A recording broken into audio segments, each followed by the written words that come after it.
She's always late picking up the children, and look at how they're dressed. My son deserves better than her." My mother-in-law's voice carried across the school parking lot as she held court with her circle of PTA moms. I gripped my steering wheel tighter, watching through my car window as she gestured dramatically, perfectly timed for maximum effect. "My name is Emma Sullivan, and at 34, I never thought I'd be hiding in my car to avoid my mother-in-law's latest character assassination attempt.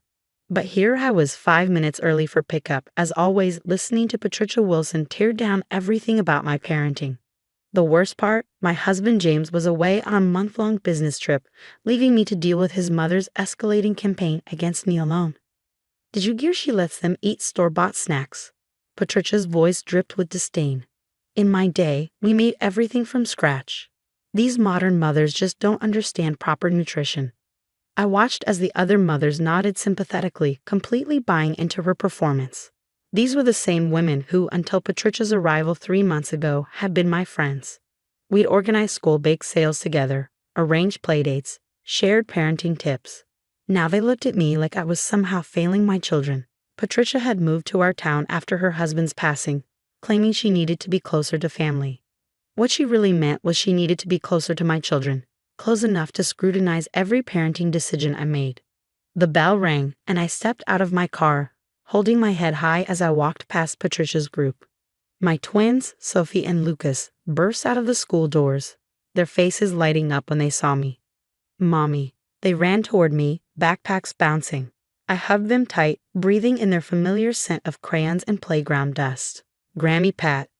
Lucas spotted Patricia approaching, and my heart sank as she swept in for her own hugs. "Oh, my darlings," she cooed, shooting me a pointed look. "I noticed you're wearing the same clothes as yesterday. Doesn't Mommy do laundry anymore?" I bit back a retort. The twins wore the same outfits because they were their designated art day clothes. Something Patricia would know if she bothered to read the school newsletter instead of just criticizing my choices. "Actually," Sophie piped up, "we have art class on Mondays and Tuesdays, so we wear our paint clothes. Ms. Martinez says it's smart planning." Patricia's smile tightened.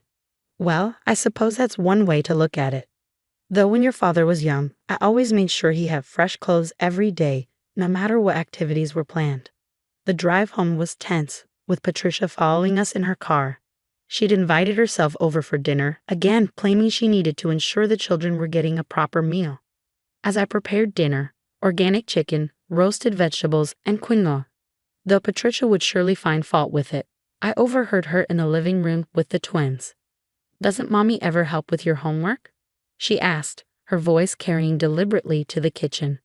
"Mom always helps us," Lucas defended. "She checks our work every night and helps us practice spelling. But she's so busy with her phone all the time." Patricia pressed. "I've seen her at pickup, always texting." My hands shook as I chopped vegetables.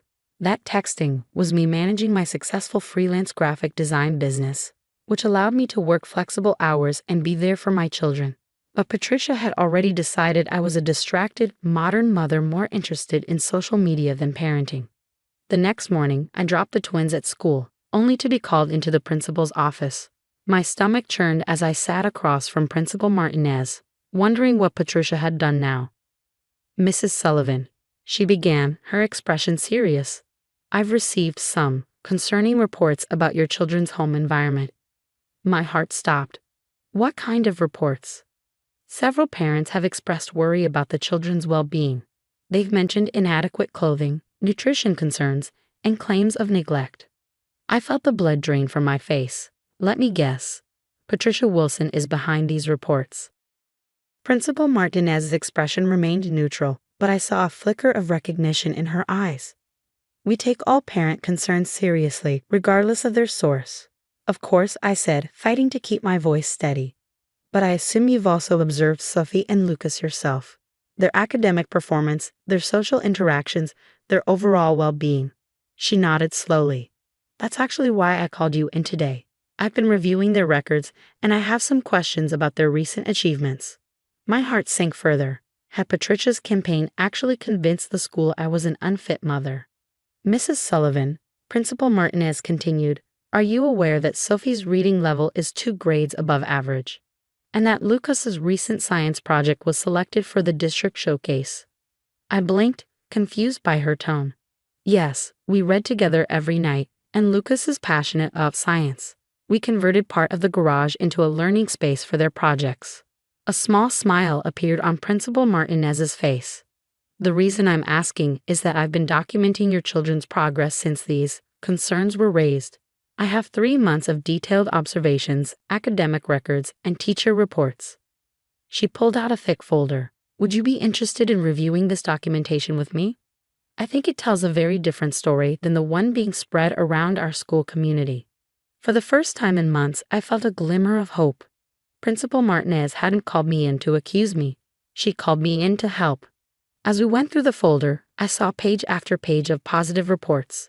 Sophie and Lucas's impressive academic progress, their strong social skills, their healthy lunch choices, their clean and weather-appropriate clothing, their happy dispositions. Mrs. Sullivan, Principal Martinez said finally, I want you to know that I'm planning to call a special PTA meeting next week. These unfounded accusations about your parenting are creating a toxic environment in our school community, and it needs to be addressed. I thought about Patricia's smug face, her daily attempts to undermine me, her constant criticism disguised as concern. What exactly are you planning? Principal Martinez's smile turned determined. I believe it's time for everyone to see the actual evidence of your children's thriving development. Sometimes the best way to counter gossip is with facts. As I left her office, I felt lighter than I had in months. Patricia might have convinced everyone to doubt my parenting, but she hadn't counted on one thing, the quiet daily proof of my children's happiness and success. My phone buzzed with a text from James. Mom says you were called to the principal's office. Everything okay? I smiled, thinking about Principal Martinez's folder of evidence. Everything's fine, I replied. In fact, I think things are about to get very interesting. The PTA meeting was scheduled for Thursday afternoon. Word spread quickly, and the usually half-empty meetings were suddenly the hottest ticket in town. Patricia had spent the week alternating between calling James to express her concerns and rallying her supporters among the other parents. I sat in the front row of the school auditorium, my hands folded calmly in my lap, while Patricia held court 3 rows behind me. I could hear her stage-whispered predictions about my imminent exposure as an unfit mother. I just hope the children will be able to spend more time with their father after this, she said loudly enough for me to hear. They need a proper parental figure. Principal Martinez walked to the podium, and the room fell silent.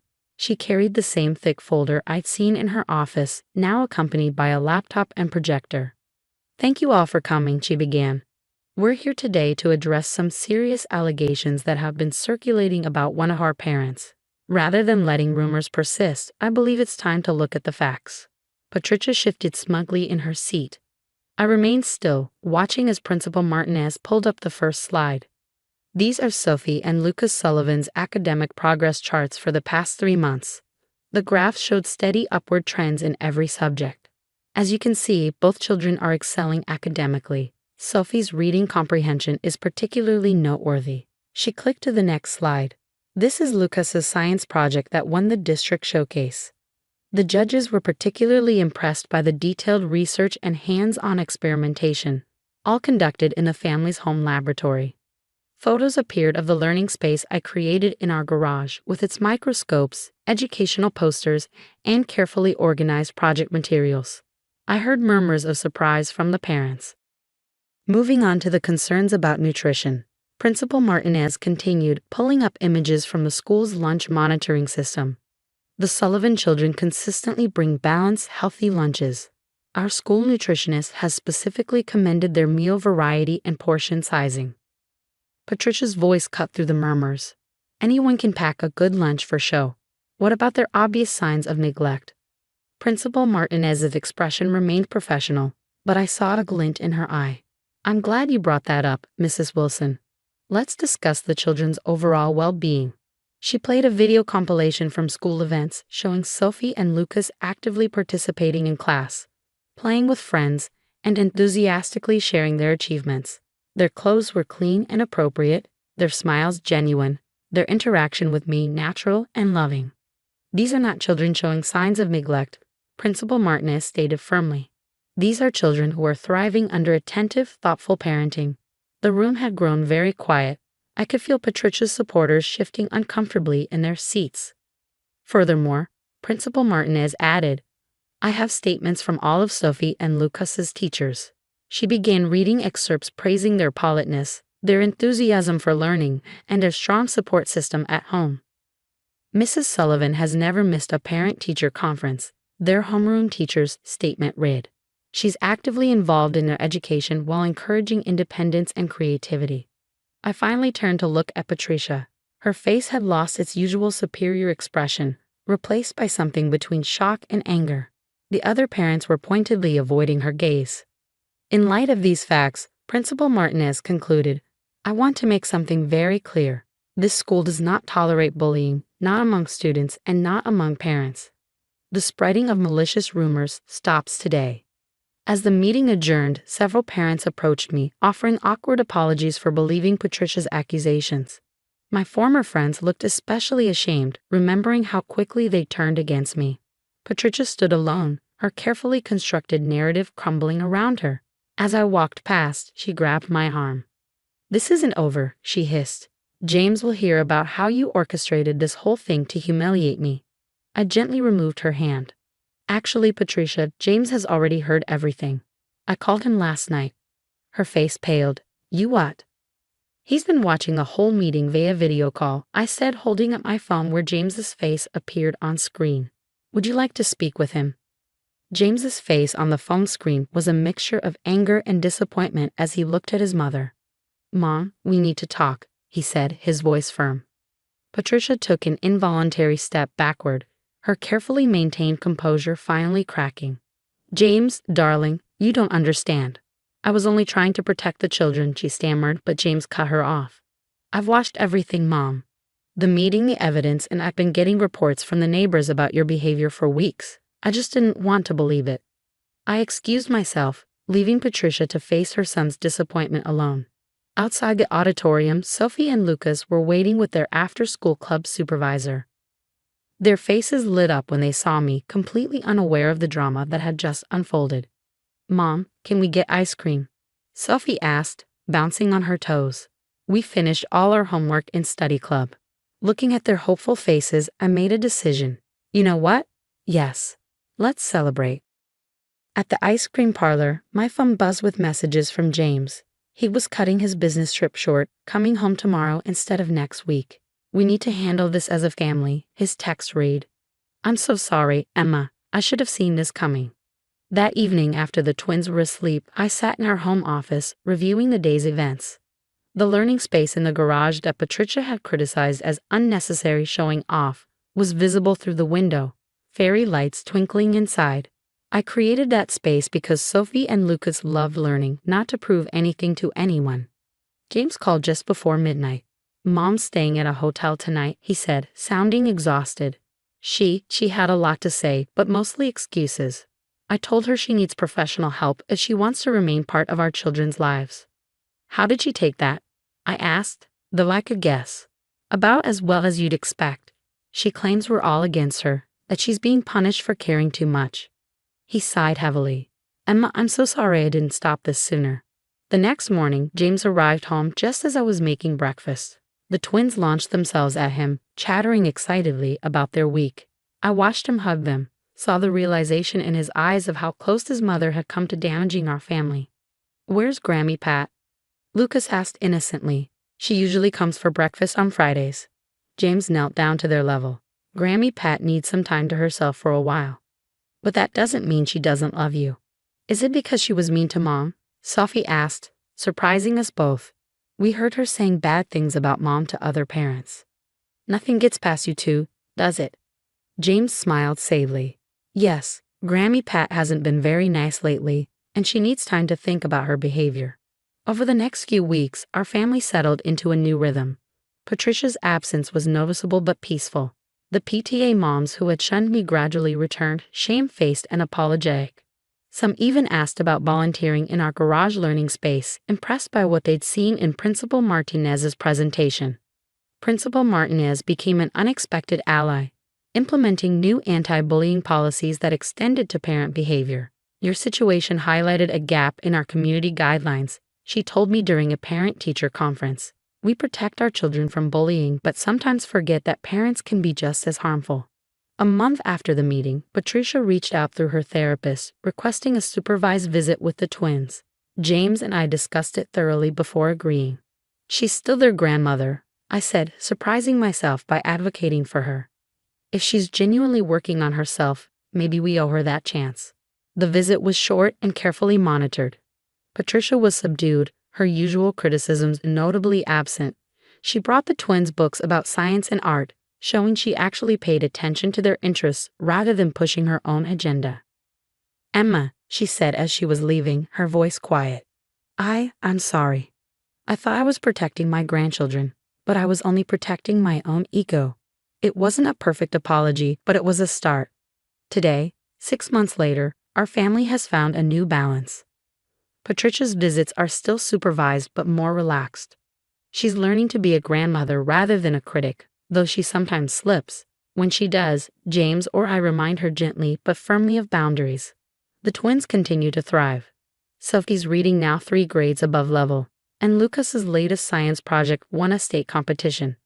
Our garage learning space has become a hub for after-school study groups, with parents volunteering their time and expertise. Yesterday, I overheard Patricia telling a new school parent about her wonderful daughter-in-law who created an amazing learning environment for the children. The praise felt genuine, without her usual undercurrent of criticism. As I watched her interact with the twins later, showing genuine interest in their activities rather than looking for faults, I realized something important. Sometimes the best revenge isn't about winning or proving someone wrong. Sometimes it's about giving people the chance to become better versions of themselves. The evidence hadn't just changed everything, it had changed everyone, including Patricia herself.